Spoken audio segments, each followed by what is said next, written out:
Shalom, perkenalkan nama saya Mila Praing dari Universitas Kristen Artawacana Kupang, program studi pendidikan biologi.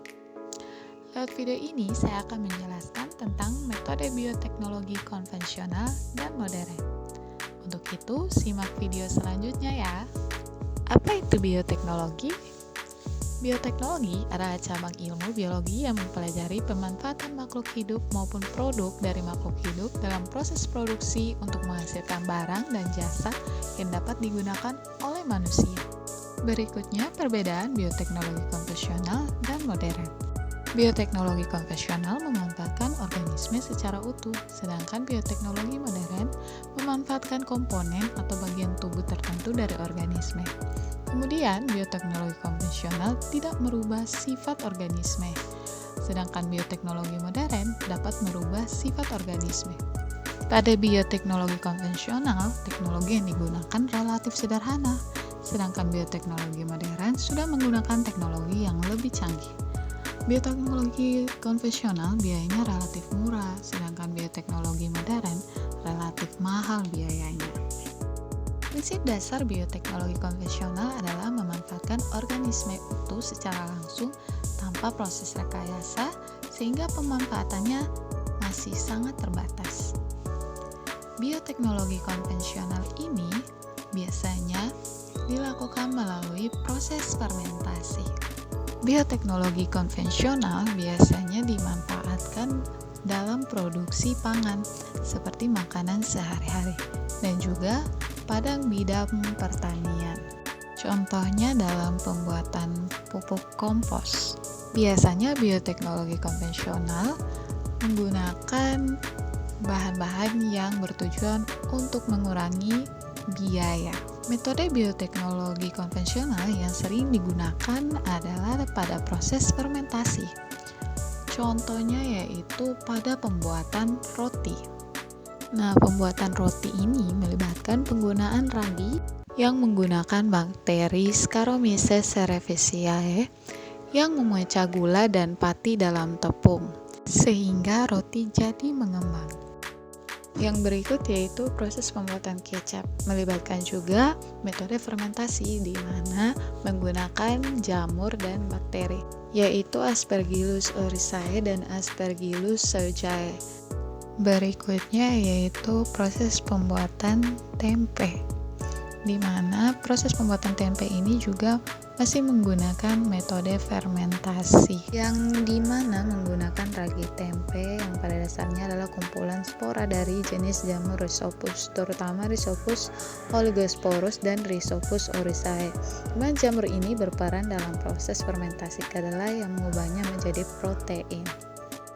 Berikutnya yaitu metode bioteknologi modern, yang dimana ada yang namanya teknik rekayasa genetika, yaitu teknik yang memanipulasi atau mengubah sifat gen asli menjadi sifat yang lebih baik. Tujuannya diperoleh makhluk hidup yang lebih unggul ataupun menghasilkan produk yang diinginkan. Contohnya pada tanaman dan hewan transgenik. Nah, proses ini biasanya disebut dengan proses GMO, yaitu Genetically Modified Organism, di mana organisme yang gennya itu diubah atau dimodifikasi menjadi gen yang diinginkan. Contohnya ada beras biasa dan beras transgenik, di mana beras transgenik ini ditambahkan gen beta karoten dengan tujuan untuk menghasilkan beras yang lebih tahan terhadap kondisi ataupun cuaca ekstrim, dan juga menghasilkan beras yang mengandung vitamin A tinggi juga, dan untuk menghasilkan tekstur yang juga menambah nilai gizi yang lebih tinggi. Nah, berikut ada jagung pelangi nih. Jagung pelangi ini dihasilkan juga dari proses transgenik ataupun rekayasa genetik, yang dimana memiliki kandungan gula yang lebih rendah sehingga aman untuk penderita diabetes. Berikutnya pada hewan, yaitu contohnya sapi transgenik, di mana sapi transgenik ini ditambahkan hormon bovine somatotropin atau BST untuk meningkatkan produksi susu yang lebih baik dan juga susu yang kaya protein dan rendah lemak. Berikutnya adalah teknologi plasmid, yaitu pembuatan insulin dari bakteri, di mana bakteri ini memiliki plasmid yang digunakan sebagai vektor dalam memanipulasi DNA untuk menyisipkan gen penghasil hormon insulin dari sel pankreas manusia. Nah, untuk proses pengambilan sel pankreas dari manusia itu dipilih karena dapat memproduksi hormon insulin dan untuk menurunkan glukosa dalam darah. Nah, untuk pemotongan sel pankreas sendiri menggunakan enzim restriksi endokrinase. Kemudian pengambilan plasmid lagi dari bakteri dan kemudian dipotong menggunakan enzim restriksi endonuklease yang akan digabungkan dari gen dan juga plasmid menggunakan enzim ligase. Setelah penggabungan tersebut, akan dimasukkan lagi gen tersebut dalam bakteri Escherichia coli. Nah, pada proses ini akan terjadi proses replikasi atau pembelahan, yaitu menghasilkan bakteri yang lebih banyak yang akan menghasilkan insulin untuk menolong penderita diabetes mellitus atau kencing manis. Berikutnya, teknik fertilisasi in vitro, yaitu bayi tabung yang membantu pasangan suami istri yang sulit memperoleh keturunan. Nah, proses ini dimulai dengan pengambilan sel telur dari wanita, kemudian pengambilan sel sperma dari pria yang akan digabungkan dalam tabung khusus, yaitu proses penyatuan sperma tersebut dan juga sel telur. Kemudian dibiarkan sampai terjadi fertilisasi atau pembuahan pada wanita, kemudian terjadi pembelahan zigot, kemudian terjadi transfer embrio ke rahim wanita atau istri. Setelah itu akanlah dihasilkan janin atau bayi. Kemudian ada proses pembuatan vaksin, antibiotik, dan antibodi monoklonal.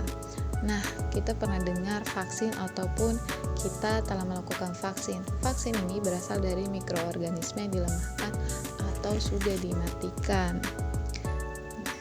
yaitu dari bakteri ataupun virus sendiri, dengan tujuan untuk meningkatkan sistem imun ataupun kekebalan daripada manusia.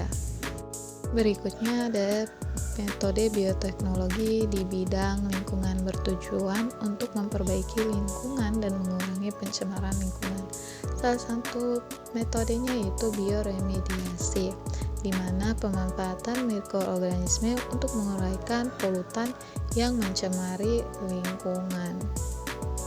Biasanya proses ini terjadi di laut, yaitu bakteri Pseudomonas yang dimanfaatkan untuk mengurai pencemaran minyak bumi pada lautan ataupun pencemaran lainnya. Kemudian pada perairan juga ada enceng gondok yang digunakan untuk menyerap zat-zat beracun di perairan sehingga perairan akan menjadi jernih kembali. Sekian dari video penjelasan yang saya buat. Saya mengucapkan terima kasih atas perhatiannya.